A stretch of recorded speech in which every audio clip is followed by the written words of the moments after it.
Hello friends, सलाम नमस्ते सत श्री अकाल। की हाल चाल?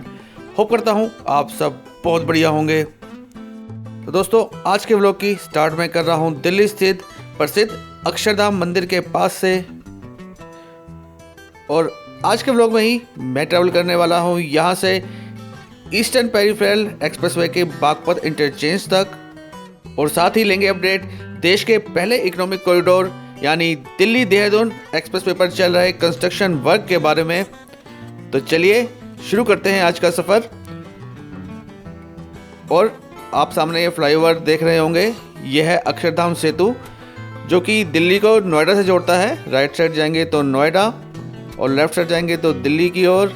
और ठीक इस जगह से जब हम यहाँ से लेफ़्ट लेंगे तो ठीक इसी जगह से शुरू हो रहा है इंडिया का पहला economic corridor Delhi Dehradun expressway. जी हाँ दोस्तों, दिल्ली मेरठ एक्सप्रेसवे अक्षरधाम मंदिर के पास NH9 पर जहाँ से हमने लेफ़्ट टर्न लिया है, ठीक यही है starting point Delhi Dehradun expressway का। आने वाले समय में यहाँ पर एक काफ़ी बड़ा जंक्शन का निर्माण कार्य होना है, जिससे संगम होगा देश के दो सबसे बड़े एक्सप्रेसवे का, दिल्ली मेरठ एक्सप्रेसवे और दिल्ली देहरादून एक्सप्रेसवे का। मेरे लेफ्ट साइड में है अक्षरधाम मंदिर की ओर जाने वाला रास्ता।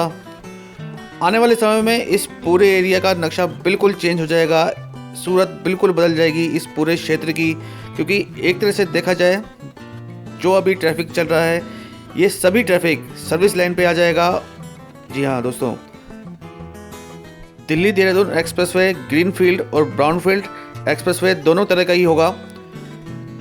अक्षरधाम मंदिर से ईस्टर्न पेरिफेरल एक्सप्रेसवे के बागपत इंटरचेंज तक ये एक्सप्रेसवे 12 लाइन का होगा, जिसमें 6 लाइन ईच साइड होंगी, जिसमें से बीच की 3-3 लाइन एक्सप्रेस लाइन होंगी और बाकी जो बची 3-3 लाइन होंगी वो सर्विस लाइन की तरह यूज़ की जाएंगी। दिल्ली से देहरादून जाने में अभी लगभग 6 से 7 घंटे तक का सफ़र लगता है, बट दिल्ली देहरादून एक्सप्रेसवे बनने के बाद दिल्ली से देहरादून की 235 किलोमीटर की दूरी 210 किलोमीटर रह जाएगी। 100 किलोमीटर प्रति आवर की गति सीमा के साथ ये सफ़र 6.5-7 घंटे की जगह मात्र 2.5 घंटे का रह जाएगा। साथ ही दिल्ली से मसूरी, धनोल्टी, हर्षिल जैसे हिल स्टेशन पर भी टूरिस्ट आसानी से पहुंच सकेंगे, क्योंकि अभी तो बहुत ज़्यादा समय लगता है, बट एक्सप्रेसवे बनने के बाद इन पूरी जो हिल स्टेशंस हैं पहुंचना बहुत आसान हो जाएगा। 2024 इस पूरे एक्सप्रेसवे की डेडलाइन रखी गई है कंप्लीट होने की। तो दोस्तों, बात करते हैं अब इस एक्सप्रेसवे की। फरवरी 2021 में केंद्रीय परिवहन मंत्री माननीय श्री नितिन गडकरी जी ने इस एक्सप्रेसवे का फाउंडिंग स्टोन रखा था। EPC मॉडल यानी इंजीनियरिंग, प्रोक्योरमेंट एंड कंस्ट्रक्शन के मॉडल के रूप में तैयार होने वाला ये एक्सप्रेसवे 12,300 करोड़ की लागत से बनाया जाना है, जिसके निर्माण में इसको 4 फेजेस में डिवाइड किया गया है।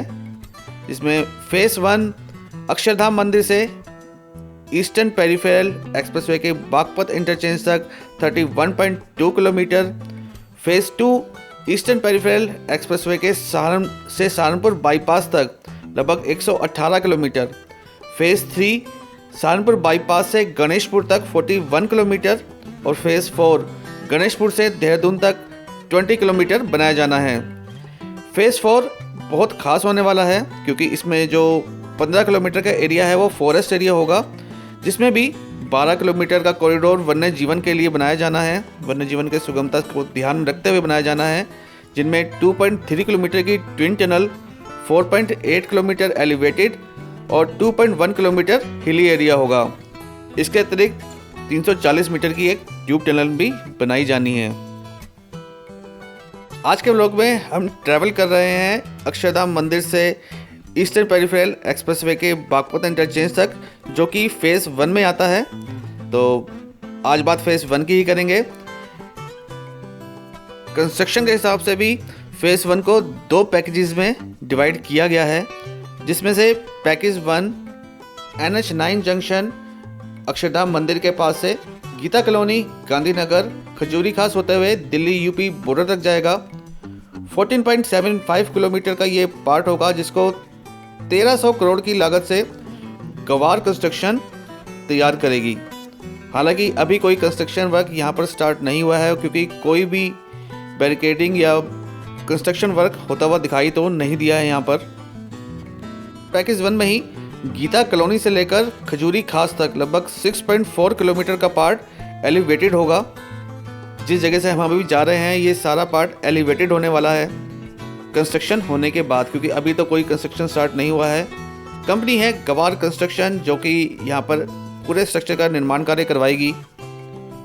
हालांकि पहले जब पैकेज 1 का जो कंस्ट्रक्शन का जो कॉन्ट्रैक्ट दिया गया था वो गैमन इंडिया को दिया गया था, लेकिन किसी कारणवश या कुछ प्रॉब्लम हुई होगी, तभी NHAI द्वारा गैमन इंडिया को ब्लैक लिस्टेड कर दिया गया था और दोबारा से पैकेज 1 के लिए बिडर्स इनवाइट किए गए थे।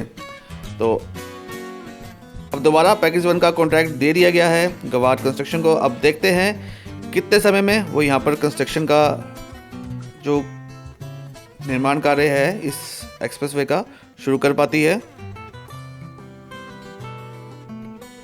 हमें अभी पुष्ता रोड पे, वैसे तो दिल्ली देहरादून एक्सप्रेसवे 6 लेन का बनाया जाना है, बट चूँकि ये दिल्ली से शुरू होना है, काफ़ी घनी आबादी क्षेत्र है और आगे जाके गाजियाबाद लोनी होते हुए जब ये ईस्टर्न पेरिफेरल एक्सप्रेस तक पहुंचेगा तो ये आबादी क्षेत्र में ही आता है, तो इसलिए इसको ब्राउनफील्ड एक्सप्रेसवे का दर्जा भी दिया गया है। उसके आगे पूरा बागपत बड़ौत होते हुए जब तक सहारनपुर बाईपास तक जाएगा वो सब ग्रीनफील्ड एरिया होगा, वहाँ पर 6 लेन का ही एक्सप्रेस होगा।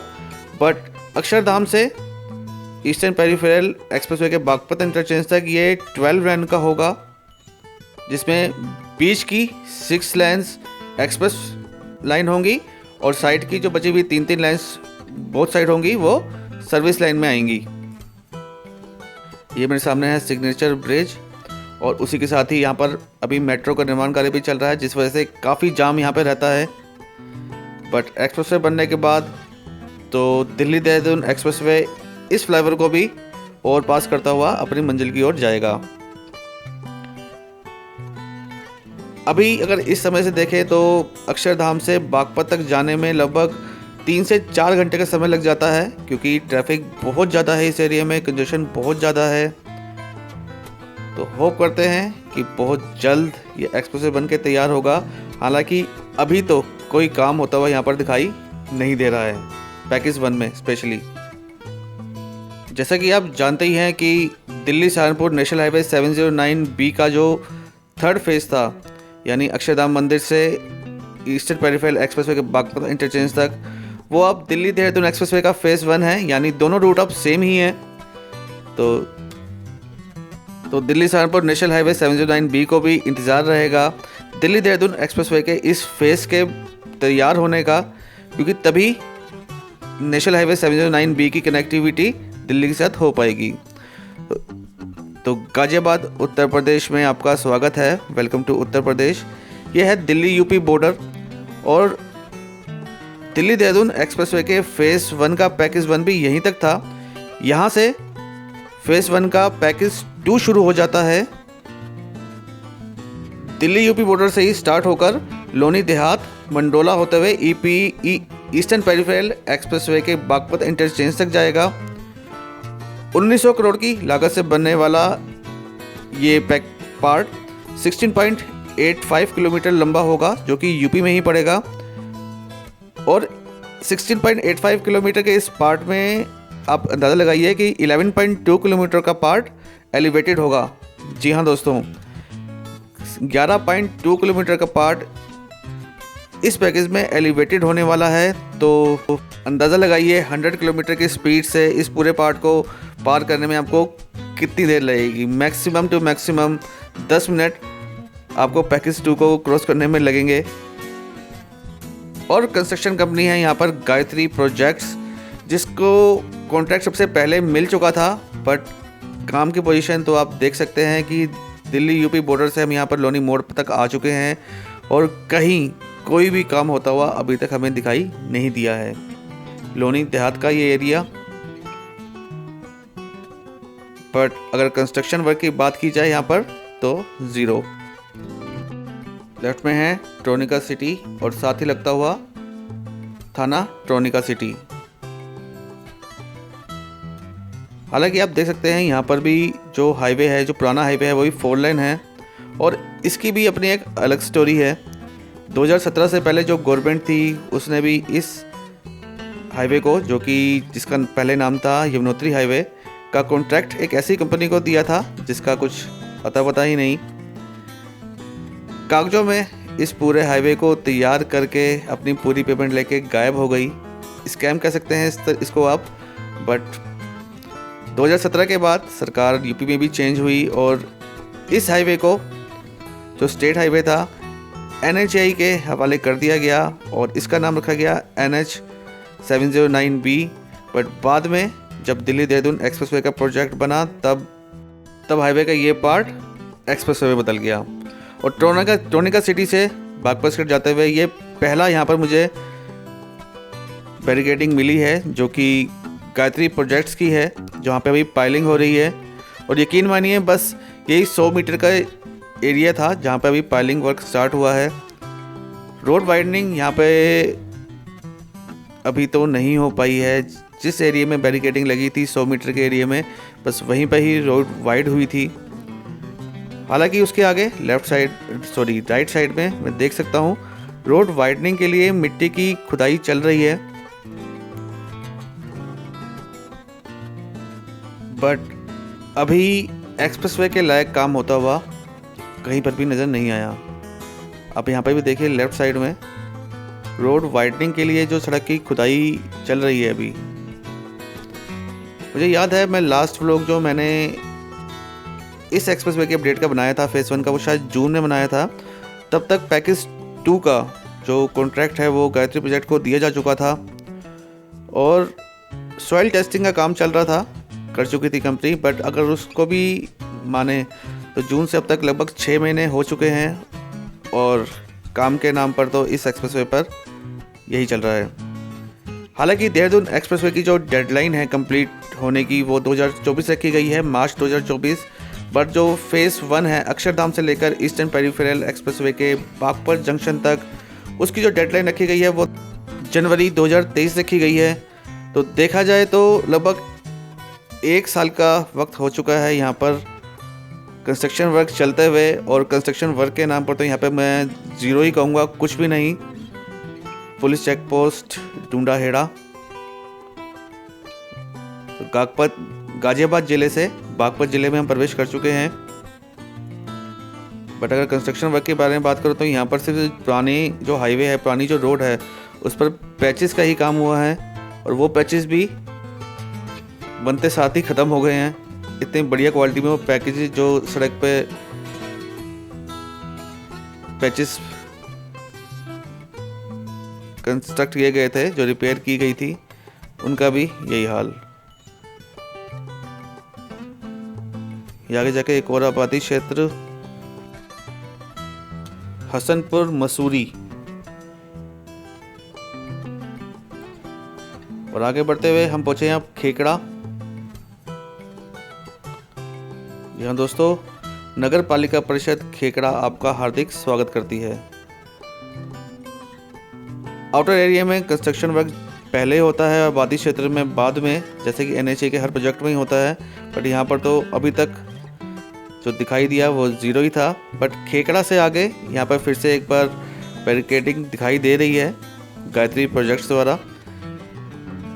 यहाँ पर पाइलिंग वर्क स्टार्ट हुआ था और जहाँ तक मुझे उम्मीद है और लग भी रहा है कि जो गड्ढे बीच में दिखाई दे रहे हैं, शायद पाइलिंग वर्क यहाँ पे कंप्लीट हो चुका है। एलिवेटेड स्ट्रक्चर यहाँ पर बनना है तो उसके लिए ही पहले जो 3 फेज़ में पिलर का निर्माण कार्य होता है। तो जो पहला फेज़ है ज़मीन के नीचे वाला, जो अंडरग्राउंड जो बीम डाले जाते हैं, उसका काम शायद यहाँ पर हो चुका है। बट स्ट्रक्चर कोई दिखाई नहीं दे रहा है। रोड वाइडनिंग यहाँ पे हो चुकी है, बट वाइडनिंग की क्या कंडीशन है वो आपके सामने है। 6 लेन का एलिवेटेड स्ट्रक्चर होगा जो एक्सप्रेसवे की मेन एक्सप्रेस लाइन होंगी उसके अलावा ये 6 लाइन सर्विस लाइन होंगी, बट अभी बिल्कुल इनिशियल स्टेज पे ये वर्क है। कंस्ट्रक्शन के नाम से अभी यही कह सकते हैं कि बस एक बैरिकेडिंग लगाई गई है, कोई वर्क स्टार्ट नहीं हुआ है। और सिर्फ उस एरिया में 200-300 मीटर का एरिया में जो बैरिकेडिंग थी, बस उतना ही वर्क इस एक्सप्रेसवे पर अभी तक हुआ है। 1 साल का समय बीत चुका है, बट काम की पोजीशन आपके सामने है। मेरे सामने हम ईस्टर्न पेरिफेरल एक्सप्रेसवे का बागपत इंटरचेंज है। Dehradun expressway eastern peripheral expressway को ओवरपास करता हुआ ग्रीन फील्ड हो जाएगा, और यहाँ से अगर सीधे जाएंगे जो कि सर्विस लाइन के साइड जाएंगे तो आप बागपत बड़ौत होते हुए सहारनपुर की दिशा में जा सकते हैं। तो आज का व्लॉग बस यहीं तक था, आज का सफ़र बस यहीं तक था। होप करता हूँ आपको आज की वीडियो पसंद आई होगी। पसंद आई हो तो लाइक ज़रूर करें, शेयर ज़रूर करें और चैनल को सब्सक्राइब करना ना भूलें। मिलते हैं बहुत जल्द अगली वीडियो में। Keep loving, keep supporting, till then, जय हिंद।